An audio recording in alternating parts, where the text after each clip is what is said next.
السلام علیکم ناظرین، ڈرامہ سیریل ظلم میں دیکھیں گے کہ ارباز منال کو ہنی مون کے بہانے ایسی جگہ لے کر جائے گا جہاں پر منال نہ تو اپنے گھر والوں سے رابطہ کر پائے گی اور نہ ہی کسی کو کچھ بتا پائے گی۔ ارباز منال سے اس کا موبائل تک چھین کر اپنے پاس رکھ لے گا اور منال کو خون کے آنسو رلائے گا۔ اب وہ ملک جلال سے اپنے گن گن کر بدلے لے گا۔ ملک جلال نے جس طرح سے دوسروں کی زندگیاں اجاڑ کر رکھ دی تھی، اس کا بدلہ تو اسے اب دینا ہی پڑے گا۔ دوسری طرف ملک جلال جو کہ الیکشن کی تیاری میں مصروف ہے، مگر عیشا کے میڈیا پر بیانات کی وجہ سے اسے کافی مشکلات کا سامنا کرنا پڑ رہا ہے، اس لیے عیشا پر اسے بہت زیادہ غصہ ہوتا ہے۔ وہ عیشا کو اپنے راستے سے ہٹانا چاہتا ہے، مگر ملک جلال کا باپ اب خود ہی عیشا کو اپنے طریقے سے ہینڈل کرنا چاہتا تھا، اس لیے وہ شاویز کے گھر چلا جاتا ہے اس کو دھمکی دینے کے لیے۔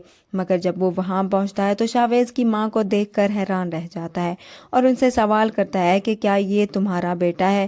شاویز کی ماں اسے اس سوال پر پریشان ہو جاتی ہے اور انہیں کہتی ہے کہ تم یہاں پر کیا کرنے آئے ہو؟ شاویز کی ماں نہیں جانتی تھی کہ وہ ملک جلال کا باپ ہے۔ شاویز کو ان پر بہت غصہ آئے گا اور وہ انہیں کہے گا کہ آپ کون ہوتے ہیں میری ماں سے یہ سوال کرنے والے؟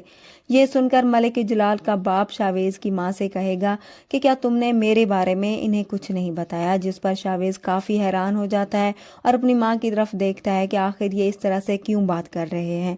شاویز اپنی ماں سے پوچھتا ہے کہ یہ کون ہے، تو اس کی ماں اسے کہتی ہے کہ تم کمرے میں چلے جاؤ، میں ان سے خود ہی بات کرتی ہوں۔ شاویز کہتا ہے میں خود ان سے بات کرتا ہوں، آپ کیوں بات کریں گی؟ شاویز انہیں کہتا ہے کہ آپ بتائیں کہ آپ کیا کہنا چاہ رہے ہیں۔ تبھی ملک جلال کا باپ اسے کہے گا کہ تم جانتے ہو کہ تمہارا باپ کون ہے؟ شاویز اپنی ماں کی طرف دیکھتا ہے اور ان سے یہ سوال کرے گا، تبھی اس کی ماں کے پاس اس کا کوئی جواب نہیں ہوگا۔ تو ملک جلال کا باپ اسے کہے گا کہ میں بتاتا ہوں کہ تمہارا باپ کون ہے، تمہارا باپ کوئی اور نہیں بلکہ میں ہوں۔ اس حقیقت کو قبول کرنے کو شاویز تیار نہیں ہوگا، مگر اس کی ماں اس حقیقت کو جھٹلا نہیں پائے گی۔ وہاں ملک جلال کو جب اس بات کا پتہ چلے گا کہ شاویز کی ماں اور اس کے باپ کی پرانی دشمنی ہے،